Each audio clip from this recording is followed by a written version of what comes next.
بسم اللہ الرحمن الرحیم۔ السلام علیکم معزز طلباء کرام، آپ سب کیسے ہیں؟ آج ہم مؤطا امام محمد کے سبق نمبر 207 کو پڑھیں گے۔ آج کے ہمارے سبق کا عنوان ہے 3 طلاقوں کا بیان۔ آج کے ہمارے سبق کا جو خاص مقصد ہے وہ فقط یہ ہے کہ اگر 3 طلاقیں واقع ہوتی ہیں تو 3 طلاقوں کے وقوع کے ساتھ جو طلاقیں واقع ہوں گی وہ 3 ہی ہوں گی یا 3 طلاقیں نہیں ہوں گی، کم ہوں گی، اور 3 طلاقیں دینے سے کوئی حرمت لازم آتی ہے، حرام ہے، اور حرام ہے تو کس حد تک ہے، یا جائز ہے یا مستحب ہے، تو شرعی نقطہ نظر سے احادیث کیا کہتی ہیں اور اس حوالے سے مسئلہ کے احناف کیا ہے۔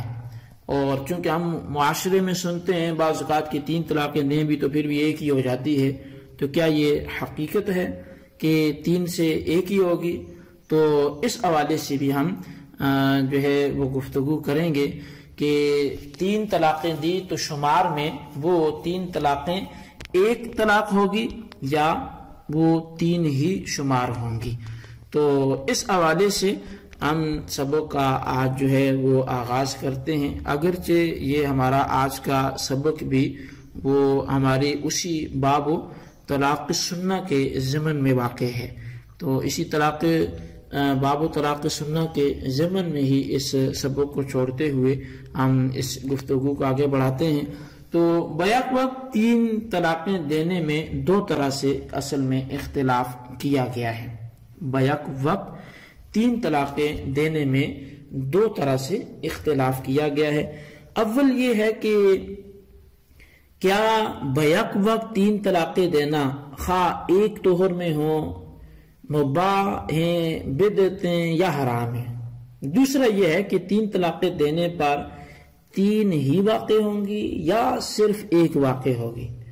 تو چونکہ اس کا تعلق وہ حلت اور حرمت سے ہے، اس لیے یہاں پر اس کی تفصیل میں جانا وہ ضروری سمجھتا ہوں۔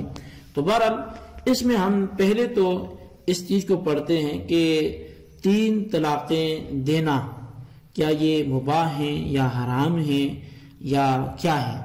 تو سیدنا امام اعظم اور امام مالک رضی اللہ عنہما کے نزدیک بیک وقت 3 طلاقیں دینا بدعت اور گناہ ہے، اور حضرت امام شافعی علیہ رحمہ اگرچہ بیک وقت 3 طلاقوں کے دینے کو استحباب کے خلاف قرار دیتے ہیں، لیکن وہ ایسے شخص کے گناہگار ہونے کا بھی قول نہیں کرتے۔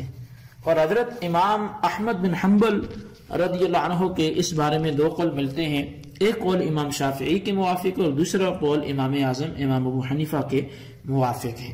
اسی اختلاف کو ابن قدامہ حنبلی نے بھی تحریر کیا، تو پھر یوں کیا کہ ایک ہی وقت میں 3 طلاقیں دینے میں امام احمد بن حنبل رضی اللہ عنہ سے روایات مختلف ہیں۔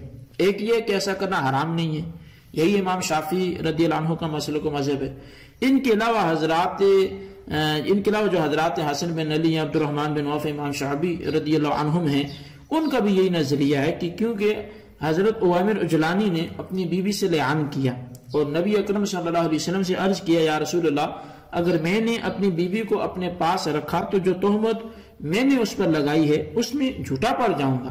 اس نے رسول کریم صلی اللہ علیہ وسلم کے ارشاد سے قبل ہی اپنی بیوی کو 3 طلاقیں دے دی۔ اب یہ بخاری مسلم میں یہ حدیث پاک موجود ہے، اور اس سلسلے میں نبی علیہ السلام کا انکار منقول اور مروی نہیں ہے۔ تو اب بخاری مسلم میں حضرت عائشہ صدیقہ رضی اللہ عنہما سے مروی ہے کہ انہا سے مروی ہے کہ حضرت رفاعہ کی بیوی نے سرکار دو عالم صلی اللہ علیہ وسلم کے دربار اقدس میں حاضر ہو کر عرض کی، یا رسول اللہ، رفاعہ نے مجھے طلاق مغلظہ دے دی۔ ان مغلظہ یعنی 3 طلاقوں کے بارے میں سیدہ فاطمہ بنت قیس رضی اللہ عنہا بیان کرتی ہیں کہ حضرت رفاعہ نے اپنی بیوی کو 3 طلاقیں میرے خاوند کے ذریعے دی تھی۔ ان دلائل نقلیہ کے علاوہ اگر دلیل عقلی بھی دیکھی جائے تو وہ یہ ہے کہ جب عورت کو ایک ایک کر کے 3 طلاقیں دینا جائز ہے تو پھر بیک وقت 3 طلاقیں دینا بھی جائز ہے۔ تو بہرحال یہ ایک عقلی دلیل ہے کہ ایک ایک کر کے 3 دے سکتے ہیں تو بیک وقت بھی 3 دے سکتے ہیں۔ البتہ امام احمد بن حنبل سے دوسری روایت یہ ہے کہ بیک وقت 3 طلاقیں دینا بدعت اور حرام ہے۔ سیدنا حضرت عمر، حضرت علی المرتضی، عبداللہ بن مسعود، عبداللہ بن عباس، عبداللہ بن عمر رضی اللہ عنہ کا بھی یہی نظریہ ہے۔ امام مالک اور امام اعظم امام ابو حنیفہ رضی اللہ عنہما کا بھی یہی قول ہے۔ جو شخص سنت کے مطابق طلاق دے گا وہ نادم نہیں ہوگا۔ ایک اور روایت میں فرماتے ہیں کہ عورت کو ایک طلاق دے کر 3 حیض آنے تک چھوڑ دے، اس مدت میں جب چاہو رجوع کر سکتے ہو۔ سیدنا حضرت عمر بن خطاب رضی اللہ عنہما کے پاس جب کسی ایسے کو لایا جاتا جو اپنی بیوی کو 3 طلاقیں بیک وقت دیتا تو آپ اسے خوب مارتے اور سزا دیتے۔ حضرت مالک بیان کرتے ہیں کہ حضرت عبداللہ بن عباس رضی اللہ عنہما کے پاس ایک شخص آیا اور کہنے لگا میرے چچا نے اپنی بیوی کو بیک وقت 3 طلاقیں دے دی ہیں۔ آپ نے اس پر فرمایا تیرے چچا نے اللہ تعالیٰ کی نافرمانی کی ہے اور شیطان کا کہاں مانا ہے، اس لیے کہ اب اس کے لیے اللہ تعالیٰ کے ہاں اس سے نکلنے کی کوئی گنجائش نہیں رہی، یعنی اب وہ رجوع نہیں کر سکتا۔ تو اب یہ ایک بات تو سمجھ آ گئی کہ حضرت امام اعظم اور اسی طرح امام مالک کے نزدیک 3 طلاقیں دینا اگرچہ بدعت اور حرام ہیں لیکن واقع ہو جاتی ہیں۔ اسی طرح امام شافعی علیہ رحمہ کے نزدیک بیک وقت یا ایک طہر میں 3 طلاقیں دی گئیں وہ تینوں لازم ہو جائیں گی مگر بدعت اور گناہ نہ ہوگا۔ اور امام احمد سے اس بارے میں 2 قول منقول ہیں، ایک میں آپ امام اعظم امام ابو حنیفہ کے ساتھ ہیں اور دوسرے میں وہ امام شافعی کی موافقت کرتے ہیں۔ بہرحال آپ تینوں کے وقوع کے قائل ہیں لیکن ایسا کرنا خلاف اولا ہے، بدعت اور گناہ نہیں ہے۔ کن کے نزدیک؟ امام شافعی علیہ رحمہ کے نزدیک اور امام احمد کے ایک قول کے مطابق۔ لیکن احناف اور امام مالک کا نظریہ یہی ہے کہ 3 طلاقیں دینا اگرچہ بدعت حرام ہیں، گناہگار ہوگا لیکن واقع پھر بھی ہو جائیں گی۔ اچھا، اب اس حوالے سے کچھ، چونکہ یہ صرف نظریات ہیں تو آپ کہیں جی کہ نظریات تو ہیں لیکن کچھ اس پر دلیل بھی مل جائے، تو دلیل کے حوالے سے یہ ہے کہ مجموع الزوائد میں حضرت عبادہ بن صامت رضی اللہ عنہ سے روایت موجود ہے۔ آپ فرماتے ہیں کہ میرے دادا جان نے اپنی بیوی کو 1000 طلاقیں دیں، تو میں نے رسول اکرم صلی اللہ علیہ وسلم کی بارگاہ اقدس میں حاضر ہوا اور حاضر ہو کر میں نے عرض کیا تو انہوں نے فرمایا کیا تمہارا دادا اللہ تعالیٰ سے نہیں ڈرتا؟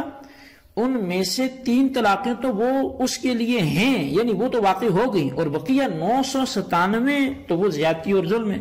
اگر اللہ تعالیٰ چاہے گا تو عذاب دے گا اور چاہے گا تو اسے معاف کر دے گا۔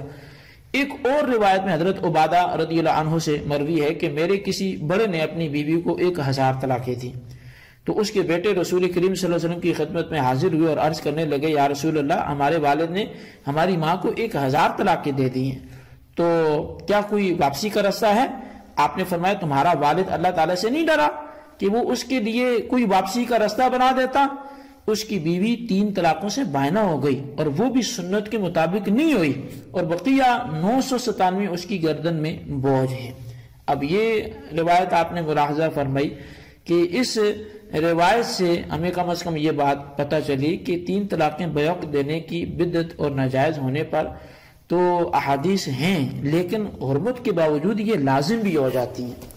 اب اس حوالے سے جو ہے وہ آپ نے مختلف احادیث میں نے 1-2 روایتیں آپ کے سامنے پیش کی۔ نبی علیہ الصلوۃ والسلام کا آپ نے ارشادات آپ نے ملاحظہ کیے کہ آپ نے فرمایا کہ جو ہو چکی ہیں وہ تو واقع ہو گئی، لیکن جو 997 طلاقیں اضافی دی ہیں تو یہ بوجھ ہے دینے والے کی گردن پر، اور فرمایا کہ اس سے یہ ظلم سے نبی علیہ السلام نے تعبیر فرمایا۔ اس سے بھی یہی معلوم ہوتا ہے کہ 3 طلاقیں بیک وقت دینا یہ اچھا فعل نہیں ہے، لیکن اگر کوئی 3 طلاقیں دے گا تو اس کی 3 طلاقیں واقع ہو جائیں گی۔ اب وہ کہے کہ 3 طلاقیں نہیں ہوں گی تو ایسا نہیں ہے، طلاقیں 3 ہی واقع ہوں گی، اگرچہ اسے ایسا نہیں کرنا چاہیے تھا۔ اچھا، اب اس حوالے سے میں چاہوں گا کہ صحابہ کرام کے کچھ آثار بھی پیش کیے جائیں، کیونکہ نبی علیہ الصلوۃ والسلام نے ہمیں یہ ارشاد فرمایا ہے کہ اصحابی کالنجوم بأی اقتدیتم اہتدیتم، کہ میرے صحابہ ستاروں کی مانند ہیں، ان میں سے جس کی بھی اقتداء کرو گے ہدایت پا جاؤ گے۔ خلفائے راشدین کے بارے میں خصوصاً فرمایا علیکم بسنتی وسنت خلفائے راشدین المہدیین، تم پر میری سنت اور میرے خلفائے راشدین کی سنت یہ لازم ہے، اس پہ عمل مطلب کرو۔ تو خصوصاً کیونکہ نبی علیہ السلام نے ہمیں ان سب کے لیے جو ہے ان کی پیروی کرنے کا، ان کو ہم سب کے لیے لائق اتباع نبی علیہ السلام نے قرار دیا ہے، تو اس لیے ہمیں لازم ہے کہ ہم ان کی بات کو حجت سمجھیں اور انہی کو ہم پڑھ کر اپنی جو ہے وہ منزل کا تعین کریں۔ تو اس حوالے سے مصنف عبدالرزاق میں یہاں پر جو ہے وہ حضرت ابراہیم اور علقمہ رضی اللہ عنہ یہ بیان کرتے ہیں کہ ایک شخص حضرت عبداللہ بن مسعود رضی اللہ عنہما کے پاس آیا اور کہنے لگا کہ میں نے اپنی بیوی کو 99 طلاقیں دے دی ہیں، اور میں نے اس بارے میں لوگوں سے دریافت کیا تو مجھے کہا گیا کہ میری عورت مجھ پر سے بائنہ ہو گئی ہے۔ حضرت عبداللہ بن مسعود رضی اللہ عنہ نے فرمایا لوگ تو تیرے اور تیری بیوی کے درمیان جدائی ڈالنے کو پسند کرتے ہیں۔ اس نے عرض کیا اللہ آپ پر رحم کرے، آپ اس بارے میں کیا فرماتے ہیں؟ اس کا خیال تھا کہ وہ شاید اس میں کچھ رخصت اور نرمی فرمائیں گے، تو آپ نے فرمایا 3 طلاقوں نے اسے تجھ سے جدا کر دیا ہے اور بقیہ زیادتی اور ظلم ہے۔ تو اب یہ آپ اس حدیث کو دیکھ لیں کہ اب حضرت عبداللہ بن مسعود رضی اللہ عنہ نے واضح طور پہ فرما دیا کہ یہ 3 اگرچہ اس کو نہیں دینی چاہیے تھی، اس نے تو 99 طلاقیں تھیں، لیکن جتنی اس میں جائز تھی، چونکہ مرد کو زیادہ سے زیادہ 3 طلاقوں کا اختیار ہے، تو اتنی واقع ہو گئی ہیں، البتہ جو باقی ہیں وہ اس کا ظلم ہے، اسے وہ نہیں کرنا چاہیے تھا۔ اسی طرح مصنف عبدالرزاق میں ہی روایت ہے کہ حضرت طاؤس اپنے والد سے بیان کرتے ہیں کہ حضرت عبداللہ بن عباس رضی اللہ عنہما سے جب کسی ایسے شخص کے بارے میں پوچھا جاتا جس نے اپنی بیوی کو 3 طلاقیں دے دی ہوتی تو آپ فرماتے اگر تو اللہ تعالیٰ سے ڈرتا تو وہ تیرے لیے نکلنے کا کوئی راستہ بنا دیتا، یعنی 1 طلاق دیتا تاکہ رجوع کا حق باقی رہتا، اس سے زائد طلاق نہ دیتا کہ اب تیرے پاس کوئی رجوع کا حق باقی نہیں رہا۔ تو ان آثار سے بھی اگرچہ روایات اور آثار بہت زیادہ ہیں اور جو صراحتاً اس امر پر دلالت کرتے ہیں کہ 3 طلاقیں اکٹھی دینا اگرچہ بدعت اور حرام ہے، لیکن ان کا وقوع یقینی ہے۔ لیکن میں اتنوں پر ہی اکتفا کروں گا۔ جلیل القدر صحابہ کرام نے 3 طلاقیں بے وقت دینے والے کی سرزنش بھی کی اور اس کی عورت کا اس پر حرام ہونا بھی ارشاد فرمایا۔ تو بہرحال حضرت عمر بن خطاب رضی اللہ عنہ کے بارے میں تو یہاں تک آتا ہے کہ ایسے شخص کو درے مارا کرتے تھے، لیکن اس کی گنجائش پھر بھی نہیں دیتے تھے کہ وہ بغیر حلالہ کروائے دوبارہ پہلے شوہر کے لیے حلال ہو جائے، وہ پہلے شوہر پر حرام ہی ہوتی تھی۔ اب جو بعض لوگ کہیں کہ نہیں جی 3 طلاقوں کا مسئلہ جو ہے وہ اگرچہ 3 دے دے واقعی ایک ہی ہوگی، تو اس کا مسلک نہ احناف کے مذہب کے مطابق ہے نہ صحابہ کرام کے انداز کے مطابق ہے۔ تو جو صحیح مذہب ہے وہ یہی ہے کہ اگرچہ 3 طلاقیں دینا یہ درست نہیں تھا، گناہ تھا، حرام تھا، لیکن اس کا بہرحال طلاق دینے سے طلاق واقع ہو جائے گی، یہی صحیح مذہب ہے۔ اللہ تبارک و تعالیٰ سے دعا کرتے ہیں جو ہم نے سنا اسے یاد رکھنے سمجھنے کی توفیق نصیب فرمائے، آمین بجاہ النبی الامین صلی اللہ علیہ وسلم۔